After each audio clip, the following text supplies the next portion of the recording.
AP మాజీ CM Jagan భద్రతపై AP ప్రభుత్వానికి ఫిర్యాదులు అందుతున్నాయి. గతంలో జగన్ మితిమీరిన భద్రత ఏర్పాటు చేసుకున్నారని పలువురు ఫిర్యాదు చేస్తున్నారు. దాంతో జగన్ మితిమీరి భద్రతపై ఏపీ ప్రభుత్వం ఆరా తీస్తోంది.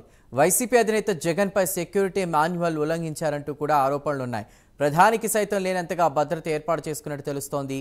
గతంలో వందల మందితో భద్రత ఏర్పాటు చేసుకున్నారని, ఆయన నివాసాల వద్ద 986 మందితో సెక్యూరిటీతో భద్రత ఏర్పాటు చేసుకున్నట్టు తెలుస్తోంది. తాడేపల్లి, హైదరాబాద్, పులివెందుల్లో భారీ భద్రత ఏర్పాటు చేసుకున్న జగన్ తాడేపల్లి నివాసంలో 30 అడుగుల ఐరన్ వాల్ కూడా ఏర్పాటు చేసుకున్నారు. దాంతో ఏపీ ప్రభుత్వం ఆయన సెక్యూరిటీపై ఆరా తీస్తోంది.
గతంలో జగన్ సీఎంగా ఉన్నప్పుడు మితిమీరిన భద్రత ఏర్పాటు చేసుకున్నారు. దేశ ప్రధాని కంటే కూడా మితిమీరిన భద్రత ఏర్పాటు చేసుకున్నారనే అంశంపై కూడా ప్రస్తుతం రాష్ట్ర ప్రభుత్వం ఆరా తీస్తోంది. దీనిపై పూర్తి సమాచారం అందించడానికి మా ఏపీ బ్యూరో చీఫ్ రాజు సిద్ధంగా ఉన్నారు. రాజు,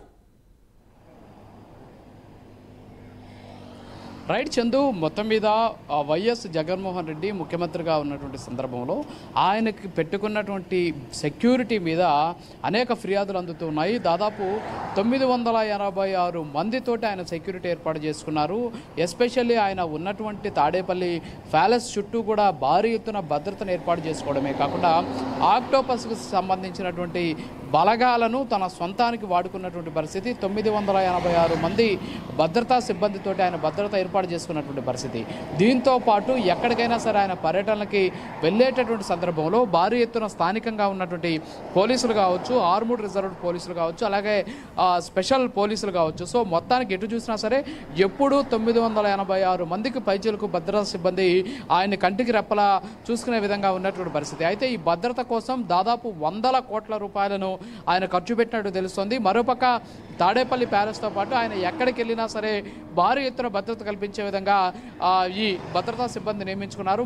ప్రధానమంత్రి నరేంద్ర మోడీకి కూడా లేనటువంటి స్థాయిలో సంఖ్యలో భద్రతా సిబ్బందిని ఆయన నియమించుకోవడం పట్ల అనేక ఆరోపణలు వ్యక్తమవుతూ ఉన్నాయి. ఎస్పెషల్లీ జగన్మోహన్ రెడ్డి ముఖ్యమంత్రిగా దిగిపోయినా కూడా, అంటే ఇప్పుడు ప్రస్తుతానికి ఆయన మాజీ ముఖ్యమంత్రి అయినప్పటికీ కూడా ఇంకా ఆయన ఆక్టోపస్ బలగాలతోటి, అంతేకాకుండా స్థానికంగా ఉన్నటువంటి ఆర్మూడ్ రిజర్వ్డ్ ఫోర్సెస్ అన్నీ కూడా ఆయన సేవలో తరిస్తూ ఉన్నటువంటి పరిస్థితి. అయితే దీనికి సంబంధించి జగన్మోహన్ రెడ్డి సెక్యూరిటీ మీద రివ్యూ చేయాలి. ఆయన తాడేపల్లి ఆ ప్యాలెస్లో ఉన్నటువంటి సెక్యూరిటీ సిబ్బందిని అంతా కూడా వెనక్కి తీసుకోవాలి. ఎందుకంటే ఆయనకి ప్రతిపక్ష హోదా కూడా రాలేదు కాబట్టి ఆయన కేవలం ఒక ఎమ్మెల్యే మాత్రమే సో ఎమ్మెల్యే అయినటువంటి నేపథ్యంలో ఎమ్మెల్యేకి ఇవ్వాల్సినటువంటి సెక్యూరిటీని మాత్రమే ఆయన కల్పించాలని చెప్పేసి అనేక ఫిర్యాదులు కూడా అందుతూ ఉన్నటువంటి పరిస్థితి. దీని మీద ప్రభుత్వం కూడా ఒక దృష్టి సారించింది. మరోపక్క హోంమంత్రి అనిత కూడా దీని మీద పూర్తి స్థాయిలో ఏదైతే నివేదికలు ఇవ్వాలని చెప్పేసి ఇప్పటికే డీజీపీని కోరినట్టు తెలుస్తోంది. ఏదైనప్పుడు కూడా జగన్మోహన్ రెడ్డి భద్రత అనేది ఈరోజు రాష్ట్ర వ్యాప్తంగా చర్చనీయాంశంగా మారినటువంటి సిచ్యువేషన్ కనిపిస్తుంది. చందు.